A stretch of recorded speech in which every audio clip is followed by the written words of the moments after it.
سيد عبد الله شاه. السلام عليكم ورحمة الله. أعوذ بالله من الشيطان الرجيم.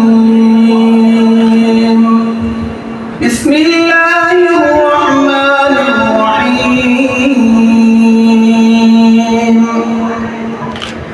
سيقول السفهاء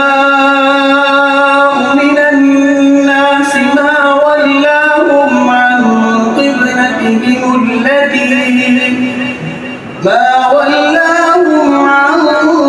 قبلتهم التي كانوا عليها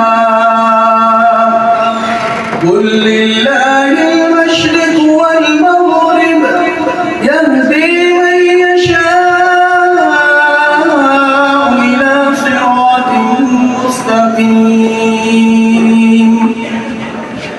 وكذلك